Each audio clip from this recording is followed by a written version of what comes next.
Inilah kue tat, rasa yang manis, gurih, dan nikmat. Menjadikan kue tat ini produk unggulan usaha mikro kecil menengah di Pekon Bumi Waras, Kecamatan Waikrui, Kabupaten Pesisir Barat Lampung. Kue tat memiliki cita rasa yang cukup unik, di mana rasa manis di lidah terpadu dengan gurihnya margarin tercampur dalam adonan tepung yang terpanggang sempurna. Dan ada satu cita rasa yang cukup melekat di indera pengecap setiap yang mencicipi, yaitu rasa bumbu rempah rahasia yang tercampur rata dalam adonan tepung. Serta adanya selai nanas segar dengan rasa manis sedikit asam. Teroles melimpah di setiap lapis kue yang tercampur, membuat kue tat makin digemari masyarakat, karena bagaikan memakan kue nastar versi besar. Biasanya, kue tradisional masyarakat Krui itu ada di momen acara pernikahan, Hari Raya Idul Fitri, dan upacara adat Lampung. Selain itu, kue tat juga biasa menjadi buatangan bagi warga desa di pesisir barat saat berkunjung ke rumah sanak saudara. Cara membuatnya pun cukup mudah. Satu adonan kue tat membutuhkan 10 telur bebek, gula halus secukupnya, vanili, soda kue, margarin, susu kental manis, tepung terigu, dan bahan lainnya.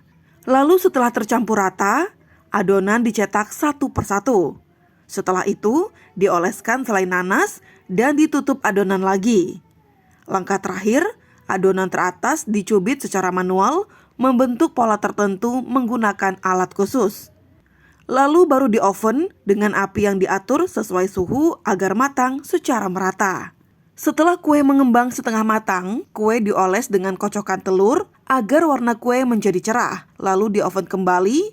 Setelah itu dilihat sudah cukup matang, kue diangkat dari oven dan siap untuk dikemas. Rohmayati, salah satu pelaku usaha kue tat di Pekon Bumi Waras menjelaskan, kue tat ini mampu bertahan di ruangan penyimpanan hingga 7 hari. Rohmayati memproduksi kue tat kalau ada pesanan, sehingga pendapatannya pun tidak menentu. Walau demikian, Rohmayati sangat bersyukur jika Hari Raya Idul Fitri, orderannya bisa mencapai 5 juta rupiah. Jika hari biasa, seminggu sekali bisa mencapai 200.000 rupiah. Sudah berapa lama Bu kita membuat kue ini Bu? Ya udah 5 tahun lah. Sudah 5 tahunan ya. Ini kalau kue ini Bu biasanya ramai order orang pesan kapan Bu? Kalau mau lebaran, ada lebaran Idul Fitri, lebaran Idul Adha. Biasanya berapa pemasukannya Bu dari pesanan itu? Masukannya nggak tentu juga. Enggak. Nah, kalau lebaran kemarin sampai 5 juta. 5 jutaan. Itu pas hari raya Bu ya? Hari raya Idul Fitri. Kalau hari-hari biasa Bu? Hari biasa paling ya 1 juta, ada yang kalau seminggu sekali itu 200. Kalau kita jual ini dengan harga berapa sih Bu satu loyangnya? Kalau yang ini 10.000. Kalau yang panjang ini 35.000.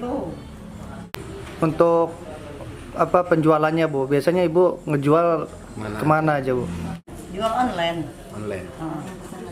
Yang pesan itu kebanyakan dari luar Krui, di Bandar Lampung, Jakarta gitu. Ini kan ada Bu di daerah lain nih, Ya. yang membedakan rasa, ada nggak sih Bu ciri khas kue tat yang ada di pesisir barat ini, khususnya di Pekon Bumi Waras? Manis, gurih gitu. Rasanya ya? Iya. Ada variannya juga, kalau ada yang selai nanas, ada yang strawberry, ada yang blueberry, tapi tergantung dari permintaan yang pesan. Cuman yang paling laris, yang sering dipesan orang, Nanas. isian selai nanas ya? Beli Respati, selaku Kepala Pekon Bumi Waras menjelaskan, pihaknya selalu mendukung para pelaku UMKM di wilayahnya dengan selalu mempromosikan produk-produk UMKM di setiap kegiatan-kegiatan di kecamatan maupun kabupaten. Ia berharap produk UMKM di Pekonnya bisa dikenal masyarakat luas dan bisa menarik minat pembeli, sehingga dapat meningkatkan penghasilan bagi para pelaku UMKM. Di Pekon Bumi Waras itu ada UMKM kurang lebih yang terdata itu ada 5. 2 itu adalah pembuatan UMKM kacang pujing, 1 pembuatan abon ikan tuhu, dan yang paling menonjol adalah pembuatan UMKM pembuatan kue tat. Kue tat ini merupakan kue khas pesisir barat, karena kue tat ini selalu ditampilkan ketika adanya tradisi pernikahan dan yang pastinya di momen Hari Raya Idul Fitri. Bisa dipastikan hampir seluruh rumah di Kabupaten Pesisir Barat ini selalu menyajikan kue khas kue tat ini tersebut. Upaya pemerintahan Pekon di dalam pengembangan UMKM ini selalu ditampilkan UMKM ini di dalam setiap kegiatan bazar UMKM, baik itu yang dilaksanakan oleh pemerintahan kecamatan dan juga pemerintahan daerah Kabupaten Pesisir Barat. Dan yang pastinya tak lupa selalu dipromosikan melalui ajang media sosial, baik itu Facebook, Twitter, dan lain halnya. Harapan dari kami pemerintahan Pekon Bumi Waras agar sekiranya di tingkat provinsi jika dilaksanakan bazar UMKM tingkat nasional ataupun tingkat provinsi, pihak pemerintah daerah akan mengajak pelaku UMKM dari pemerintahan Pekon Bumi Waras untuk ikut serta ditampilkan di ajang UMKM tingkat nasional tersebut. Dari Pesisir Barat, Vicky Dananda, CTV Sumatera mengabarkan.